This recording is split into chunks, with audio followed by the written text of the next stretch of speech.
selamat datang di YouTube channel saya, Nadila Ulia. Kali ini saya akan membahas tentang rencana perbisnisan. Nah, sebelumnya jangan lupa di subscribe dan like. Oke, check it out.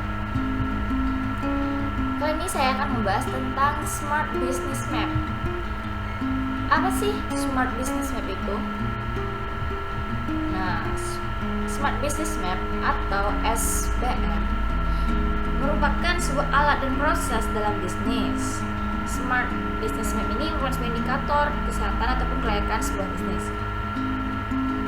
Dimana di sini nih Smart Business Map ini bisa digunakan bagi pemula, bisnis atau konsultan. Ya, intinya tuh dia sebagai alat untuk proses bisnis.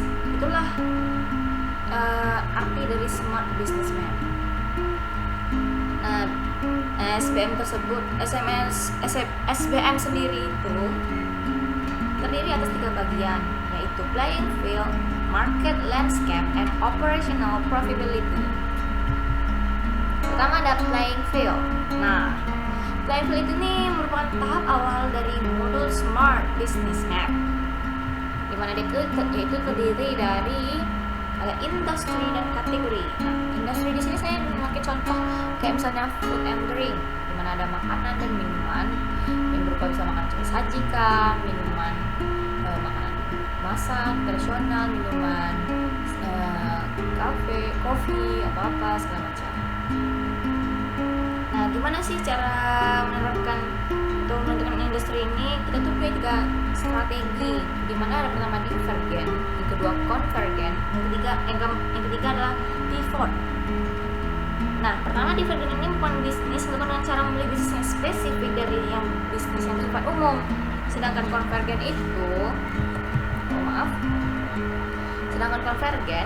merupakan bisnis dengan strategi dengan cara memilih bisnis umum ke yang lebih spesifik.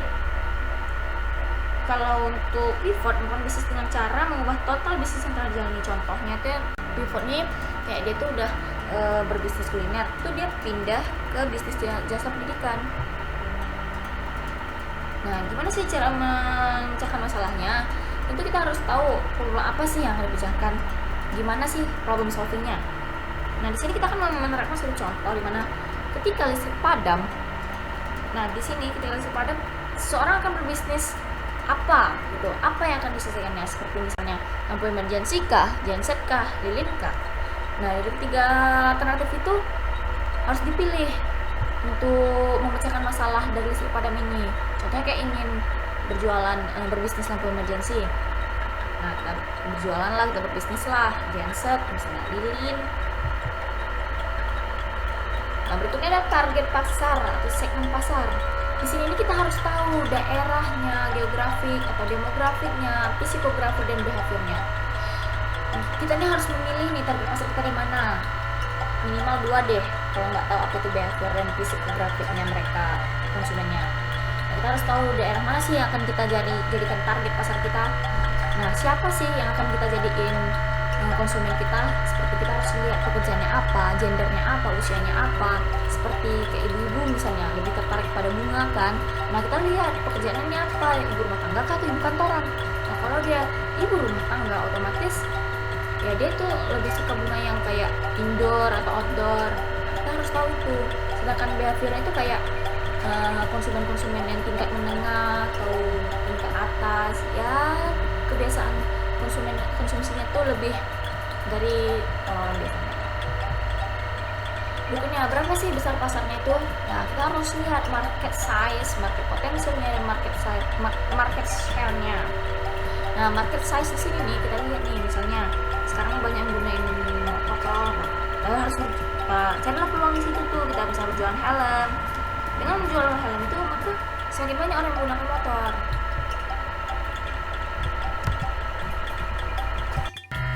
Berikutnya ada care environment. Nah, di sini bisa kita lihat aspeknya yang mempengaruhi rencana bisnis kita tersebut. Yang pertama bisa kita lihat ada pemerintah, kompetitor, LSM atau lembaga swadaya masyarakat, ada supplier, konsumen, dan teknologi. Nah, kenapa sih pemerintah itu berpengaruh dengan bisnis kita? Contohnya kita bisa lihat dari aspek positifnya. Pemerintah itu mau mendukung bisnis kita apabila dia melihat seberapa besar sih bisnis kita tersebut.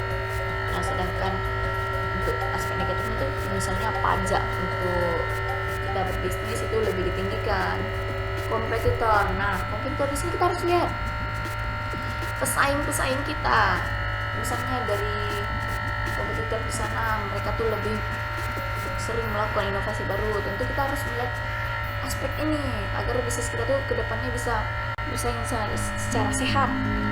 Nah, ada LSM, supplier dan konsumen. Nah, konsumen di sini kita lihat apa sih yang dibutuhkan masyarakat tersebut, apa sih konsumen butuhkan. Kita tuh harus tahu untuk berbisnis itu apa sih gunanya, pada siapa.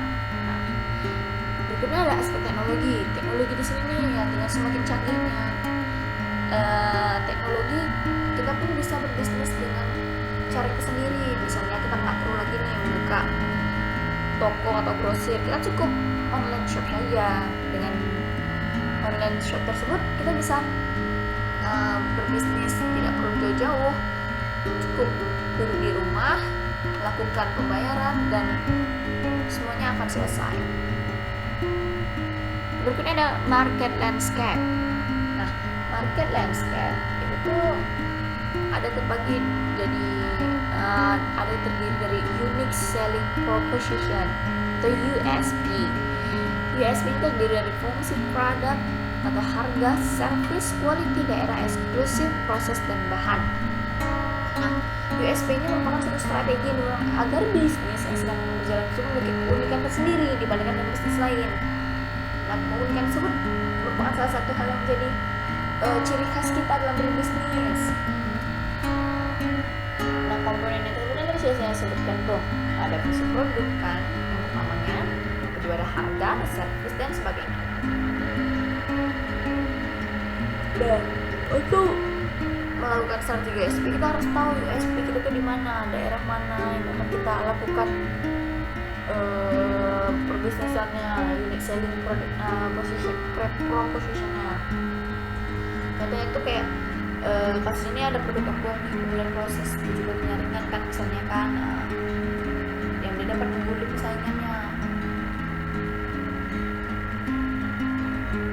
Terus ada USP Anda tuh harus kita tahu gimana konsumennya, USP pesaing kita tuh kayak mana. Contohnya kayak branding and communication nih, merupakan salah satu yang harus ditanamkan pada mindset semua konsumen, sehingga konsumen itu yang bisa akan menjadi customer kita. Brand itu harus sesuai dengan bisnis dan dapat dikomunikasikan dengan sebuah atau label gitu kan. Contohnya aja nih yang dulu brandingnya botol Sostro kan agak sulit tuh dibawa kemana-mana, kita harus kembalikan botolnya lagi. Nah, sekarang branding yang baru itu ada teh kotak itu tuh kita nggak perlu lagi ngebalikin kotaknya, kita bisa bawa kemana-mana. Nah, otomatis branding dan communication dari teh kotak ini lebih naik pamor dong. Apalagi kita lihat dari situs penerbangan nih, ada Garuda dan AirAsia. Kita bandingkan nih keduanya nih.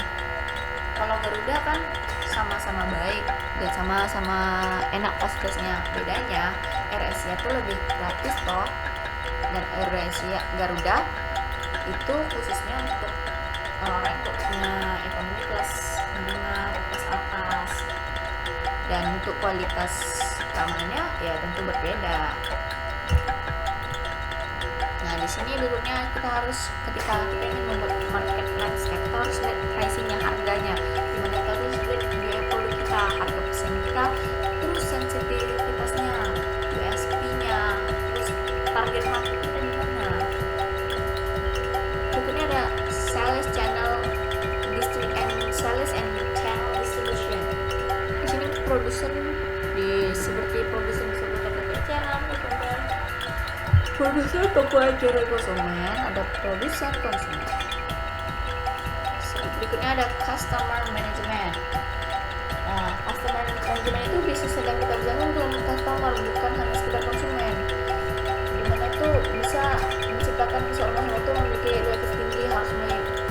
itu bisa setia sama kita, membeli produk kita tuh setia. Yang pertama itu ada aspek pertama, dia tuh mencoba dulu menambah pelanggan baru, kita pamerkan. Terus pelanggan pertama itu puas terhadap pelayanan kita, bisnis kita ini dia tertarik. Nah di situ kita harus meningkatkan penjualan kita, harus kita tahu bagaimana sih kita tuh melakukan perubahan atau inovasi baru agar bisnis kita itu bisa mempertahankan pelanggan lama kita.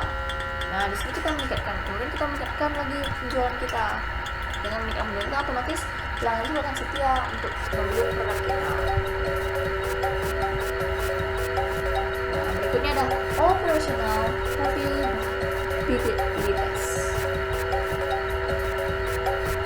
Di sini ada revenue generation, cost structure, manajemen sumber daya inti, organization competition, dan financial management. Nah, financial management ini kita harus cost cash flow-nya, profit and loss-nya, dan balance sheet-nya.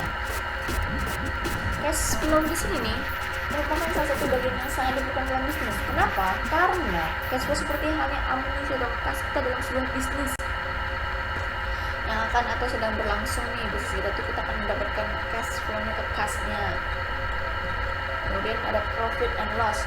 Profit bisnis yang sedang atau kondisi sebagainya berorientasi lebih cepat dari hutang usaha sehingga bisnis dapat menilai profit yang berlipat. Kemudian ada balance sheet. Balance sheet itu menyajikan informasi debit dan kredit bisnis yang sedang kita jalankan. Nah, dengan ada balance sheet tadi kita bisa jadikan acuan dalam mengambil keputusan yang bersifat short run atau long run pada bisnis yang kita jalankan. Oke, saya rasa cukup sekian yang bisa saya informasikan kepada teman-teman semua. Jangan lupa untuk selalu memantau YouTube channel saya. Terima kasih. Assalamualaikum warahmatullahi wabarakatuh.